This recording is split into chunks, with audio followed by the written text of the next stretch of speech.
the new immigration system, we now have a single immigration system for all nationalities in the UK. EU, EEA and Swiss citizens will need to provide a digital photo, but not fingerprints, which is different to other nationalities. We do require fingerprints with other nationalities in addition to the digital photo. There will be a route for skilled workers, level RQ F3 or above, which is basically jobs with an A-level requirement standard of education that require that class as RQ F3. They must be able to speak English, and there is a test for a level of English they need. And sponsor pays general salary threshold of 25,600 or the going rate for the job, whichever is the greater. Now, there is the potential to take a lower salary and still meet the immigration rules, and I'll work through some examples in some slides in a moment. If you earn less than this, but more than 20,480, you can still trade your points. Now, as I said, we'll work through this in a moment, but it might depend on you know, whether it's a shortage occupation or something that you've got some other skills that can help bring that through. And the exception is the Global Talent Scheme. I'm not going to try and explain that at the moment, but it still operates. So I'm sure if you Google that, you'll be able to find the details of the Global Talent Scheme. So first of all, from an employer's point of view, you would need to obtain a sponsor license to show that you are able to recruit. And you do need to consider your current UK employee structure. What do you need? What are your requirements? And Perry was talking there very much about the EU looking into UK for specialist skills. And you might, as an industry, depending what industry you work in, you may need specialist skills from the EU. But if you can source that in the UK, there is potential you can do that as well. But you need to look at your strategy going forward. But the important thing there is, as Tracy has mentioned several times today, you cannot be seen to be prejudicial. I'll say that one. Prejudicial against any particular group when you're doing your recruitment process. Make sure you've reviewed your future skill needs. You need to be more planned now than you were before and have a strategy going forward. Need to review your cost post-Brexit and plan for any required staffing reductions. So is your market shrinking? Do you need as many staff? Is your market changing? So are you producing different goods? And you need to make sure you've reviewed all your employment contracts and they're up to date and fit for purpose in the current climate. And this is where you would need the skills and the the knowledge of an HR consultant if you haven't got HR consultancy within your organisation. So there should be no intention to introduce. There is no intention to introduce low-skilled or temporary work routes at the moment. There has been some pilot schemes going on. I haven't seen the results of those at the moment, but that does create an issue for farm agricultural type industries particularly, but also building where there might be some low-skilled labour and many other industries as well, hospitality as well. So we need to be keeping an eye on that. The intra-company transfer routes are preserved, so that still is okay. So you can move people within a company across borders, but again, check the regulations for that. And there are fees applicable to obtaining visas for people, or people to obtain visas, which as an employer, if you're employing someone from the EU, you're going to be picking that up as part of the package, but it's not massive, so probably not a major consideration considering the people you're likely to be recruiting. So this is a little a chart that just explains how we were before. So EEA people, non-EEA people before 2021, and what they are expected to comply with now. So it's just a useful guide. Okay, so you're going to need 70 points. Now, the point system works by looking at characteristics of the job. So you've got an approved job offer. It's not tradable. What that means is that is a given. You must have that tradable job. And for that, you'll get 20 points. The job is at A level or above qualification standard. You get 20 points. You speak English at the required level. That's 10 points. So you've got 50 points. You've got to have 50 points from those three elements to start with. Where you can trade up or trade down is in the salary bandings. So there's salary bandings there. You don't, and that speaks for itself. But the key to this is shortage occupation.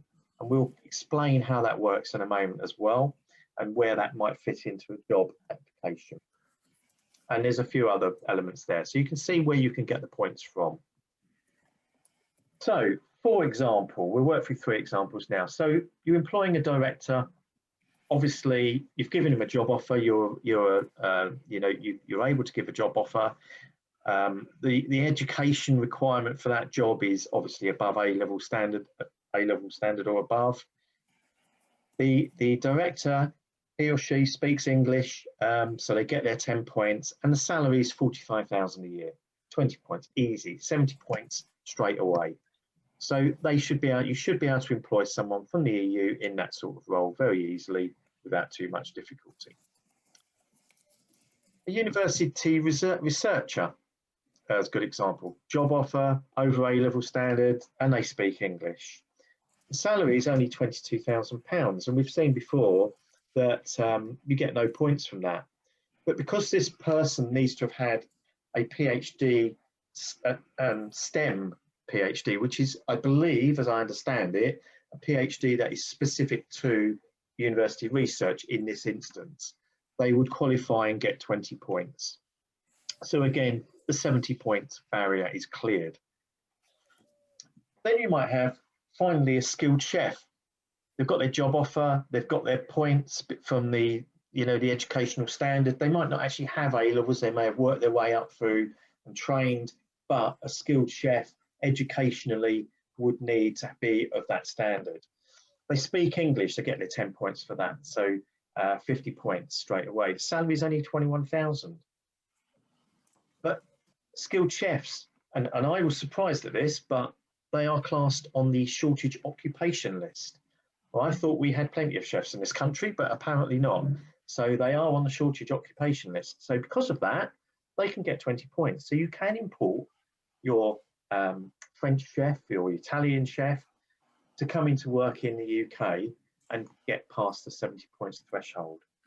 So that sort of gives you a brief explanation of the immigration system as we stand at the moment. This is just a couple of links that help you with that. Okay, so I'll bring Perry and Tracy back in the room. Can I just ask again for you just to say who you are, because I don't think I gave Tracy the opportunity at the start.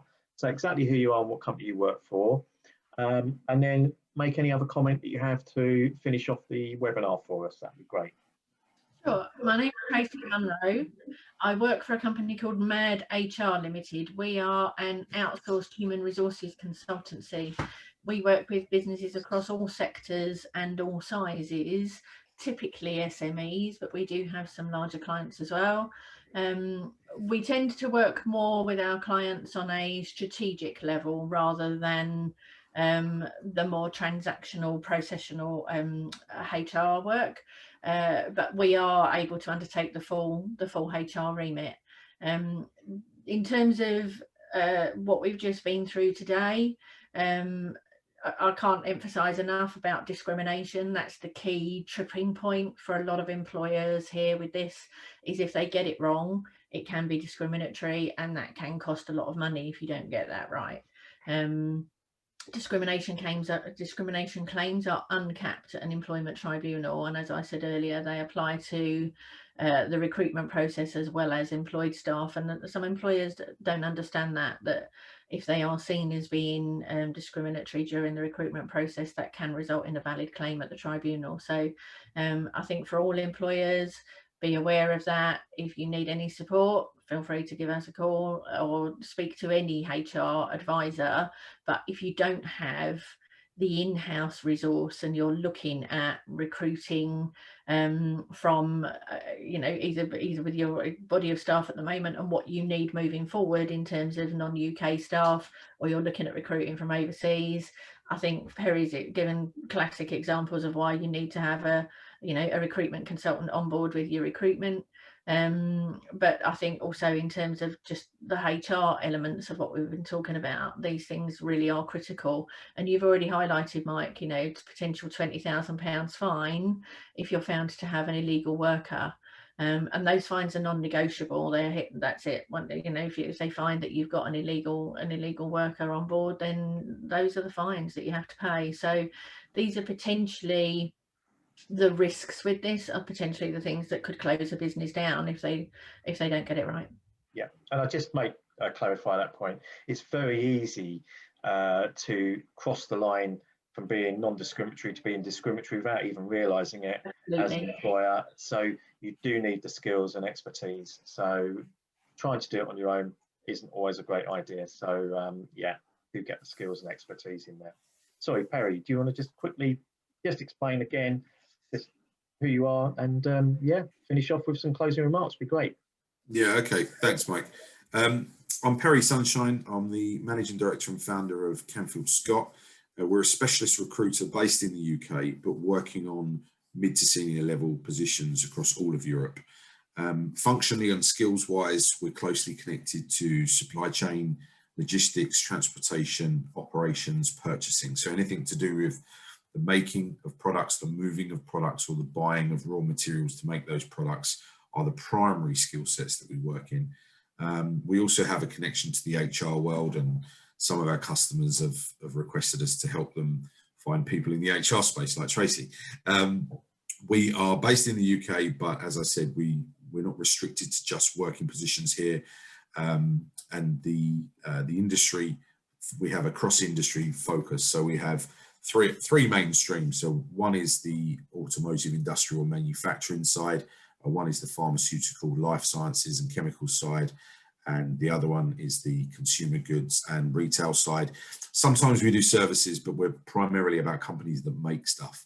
And I can honestly say, from a hiring and a recruitment perspective, I said it earlier, that I think that is usually a good guide as to where the economy is going, or if the recruitment and the hiring and the talent is, or the talent markets are improving, then we start to see movement in the economy, and we start to see positivity, and we start to see growth, and we start to see all the things that we need to see that we haven't seen in the last 12 to 18 months. So there is positivity coming. It is taking its time, but we are seeing that companies are starting to put their head above the clouds and actually look at what's coming on in the future. And like Tracy mentioned, they're a bit more strategic about, their talent attraction and what people they need, where they need them. This year is going to be all about reorganization, turnaround, change, transformation. So if you're in a job, get as closely connected to those topics as you possibly can, because every organization it's on the highest part of their agenda right now. Last year, hiring was a luxury, but 2021, we're already starting to see positive signs that companies are being proactive. So it's going to be a better time for the job seeker as well. Good, that's excellent, and it's good to hear some positivity. We all desperately needed that this year, or last year, and it's definitely coming through, and the economy is moving forward, and there is a sign that businesses are now waking up, coming out of the slumber, if you like, and starting to get ready to take advantage, really, of the new opportunities that are arising, both out of Brexit and after COVID as well. So there are opportunities, and it's very good to hear from you guys on a very positive note.